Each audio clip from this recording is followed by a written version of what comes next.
Hi friends, स्वागत है आपका हमारे यूट्यूब चैनल में। तो देखिए, आप सबको पता होगा कि जो सीटेट है उसने अब से 2 घंटे पहले जो अपना नोटिफिकेशन है वो रिलीज़ कर दिया, यानी कि आप सीटेट के एग्ज़ाम के लिए फॉर्म फिल कर सकते हो।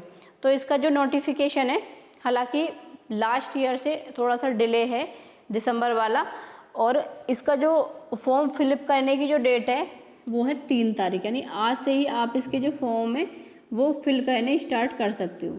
ठीक है, इसके बाद जो इसकी अंतिम डेट है, यानी कि फॉर्म आप कब तक फिल कर सकते हो, तो वो कर सकते हो आप 23/11/2023 तक।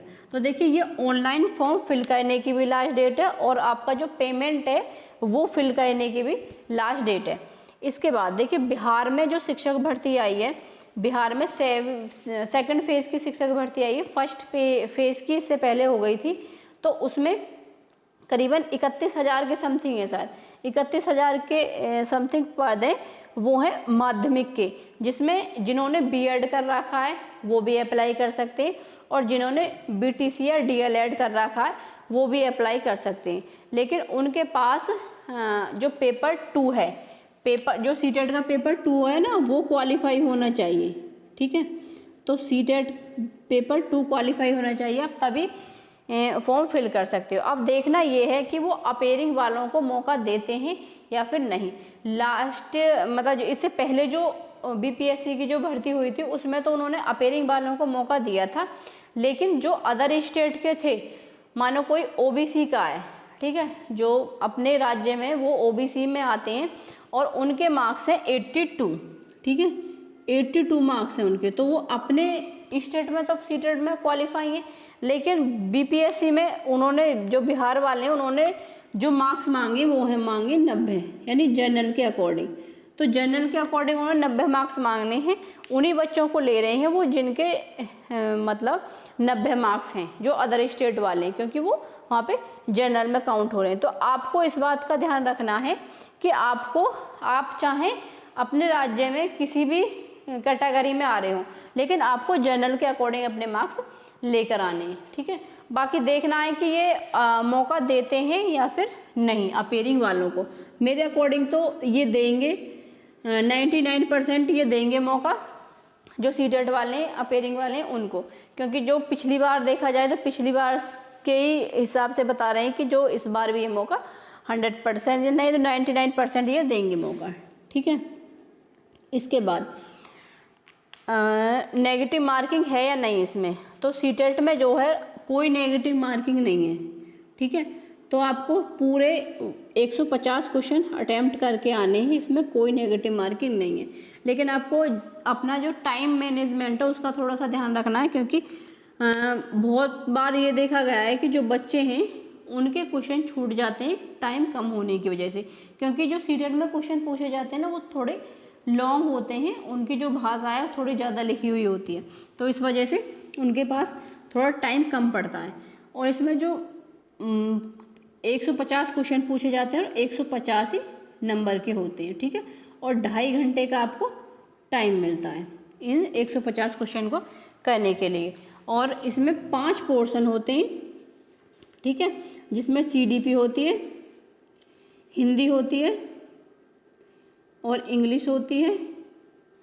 सीडीपी, हिंदी, इंग्लिश, मैथ और ईबीएस, ये तो होती है पेपर फर्स्ट के लिए, और पेपर 2 के लिए सीडीपी और ये हिंदी, इंग्लिश, और जिनके पास जो मैथ और साइंस से फिल करते हैं उनके पास 60 मार्क्स का मैथ और साइंस पूछा जाता है, और जो एसएसटी से फिल करते हैं उनके पास टोटल 60 मार्क्स के जो एसएसटी है वो पूछी जाती है।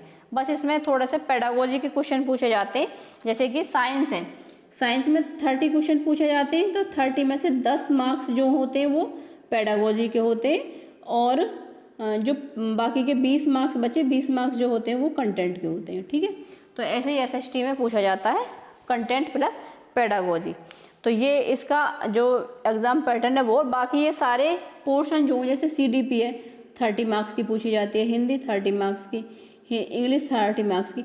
ये जो लैंग्वेज होती है इसमें आपकी चॉइस होती है कि आप कोई सी भी लैंग्वेज चूज कर सकते हो। जैसे ये विषय का चयन कैसे करें, तो देखिए ये जो लैंग्वेज है आपको हिंदी या इंग्लिश, या फिर आपकी कोई अदर लैंग्वेज जो सेकंड लैंग्वेज है वो, तो आपको इसमें वो लैंग्वेज चुननी चाहिए जिसमें आप अच्छी तरह से कंफर्टेबल हैं। आप वही लैंग्वेज चुनें, आप किसी और की बातों को ध्यान में ना दें कि मेरा दोस्त ये कह रहा है कि जो अगर वो संस्कृत लेंगे तो संस्कृत में अच्छे मार्क्स आते हैं, या फिर वो आपको इंग्लिश के लिए बोल रहा है। आपको ऐसा नहीं करना, आपको खुद देखना है कि आप कौन सी लैंग्वेज में अच्छी तरह से पढ़ सकते हैं, उसे मतलब अच्छा समझ सकते हैं और उसमें अच्छे मार्क्स गेन कर सकते हैं। तो आपको लैंग्वेज का चयन खुद अपने अकॉर्डिंग देखना है, ठीक है। इसमें पासिंग मार्क्स क्या होता है, तो पासिंग मार्क्स मैंने बताया आपको जनरल के लिए होता है 90 मार्क्स, और ओबीसी एससी और एसटी इन सब के लिए मार्क्स होता है 82। बाकी जनरल के लिए केवल 90 मार्क्स होते हैं, लाने होते हैं आपको, ठीक है। तो आप देख लेना अपने अकॉर्डिंग कि आप सेंटर में किस कैटेगरी में आते हैं। जैसे बहुत से अपने राज्य में तो आते हैं ओबीसी में, जैसे जाट हैं तो जाट यूपी में तो आते हैं ओबीसी में, लेकिन सेंटर में आते हैं जनरल में, तो उनको उसके अकॉर्डिंग 90 मार्क्स लेकर आने होते हैं। बाकी आपको फॉर्म में भी जनरली फिल कराना है, ठीक है। इसके बाद ये मैंने आपको बता दी विषय का चयन कैसे करें। इसके बाद पेपर 1B और पेपर 2B।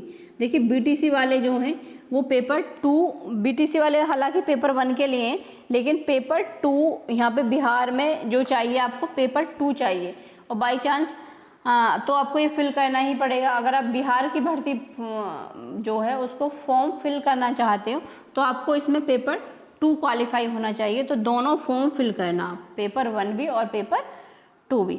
इसके बाद सबसे लास्ट क्वेश्चन कि जो है इसका जो है हम आपको क्या प्रोवाइड कराएंगे, हम आपको नोट्स जो देंगे किसके देंगे, या वीडियो जो प्रोवाइड कराएंगे वो किसके देंगे।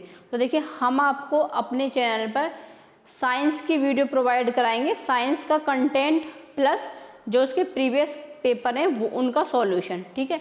ये होने के बाद अगर ये टाइम से हो गया तो हम आपको मैथ की कुछ वीडियो प्रोवाइड जरूर कराएंगे, लेकिन हमारा जो मेन फोकस है वो है सीटेट की साइंस पर, ठीक है। जो सीटेट की साइंस कराई जाएगी वो एनसीईआरटी का जो कंटेंट है वो कराई जाएगी, ठीक है। अगर आपको खुद मानो किसी से नहीं पढ़ना, आपको सेल्फ स्टडी करनी है, तो मैं आपको यही कहूँगी कि जो आपका सब्जेक्ट है, यानी कोई बच्चा मैथ और साइंस से दे रहा है या फिर कोई एसएसटी से दे रहा है, तो वो जो है आप जो पढ़ें, जैसे आपको साइंस की बुक पढ़नी है तो साइंस की बुक आपको एनसीईआरटी की ही पढ़नी है, ठीक है। इससे अलग आपको बुक नहीं पढ़नी, एनसीईआरटी को ही फॉलो करना है, क्योंकि सारे क्वेश्चन एनसीईआरटी से ही पूछे जाते हैं। और ये एनसीईआरटी की जो बुक पढ़नी है आपको पढ़नी है 6, 7 और 8 की, ये 3 क्लास की बुक पढ़ लो काफ़ी है, ठीक है। इनसे अलग क्वेश्चन नहीं पूछा जाता। और बाकी इसकी जो एग्ज़ाम डेट है, एक बार इसकी एग्ज़ाम डेट और देख लेते हैं। इसकी जो एग्ज़ाम डेट है वो है 21/1/2024, यानी 21 जनवरी को जो आपका पेपर है वो होगा। तो अभी आपके पास अच्छा खासा टाइम है, क्योंकि आज तो है 3 दिसंबर और उसके बाद 3 जनवरी, तो 2 महीने का टाइम आपके पास यहाँ मिला, और तकरीबन आपके पास यहाँ पे 18 दिन का टाइम आपको यहाँ पे मिलेगा, ठीक है। 18-19 चीज़ जितना ही मानो, तो आपके पास अच्छा खासा टाइम है। 2 महीने 20 दिन आप मान सकते हो, ठीक है। 2 मंथ 20 दिन का टाइम है आपके पास। अभी से आप अपनी प्रिपरेशन में लग जाओ। अगर आपको देखिए पेपर 2 और पेपर 1 दोनों क्वालिफाई करने हैं तो आपको अच्छे से अपनी प्रिपरेशन करनी होगी। और बाकी आपको एक और वीडियो प्रोवाइड कराई जाएगी जिसमें आपको बताया जाएगा कि आप जो सब्जेक्ट है वो कहाँ से पढ़ें और कहाँ से नहीं, ठीक है। अगर आपको कोई भी कमेंट है तो कमेंट बॉक्स में ज़रूर कमेंट करें। बाकी मिलते हैं नई वीडियो में। Thank for watching.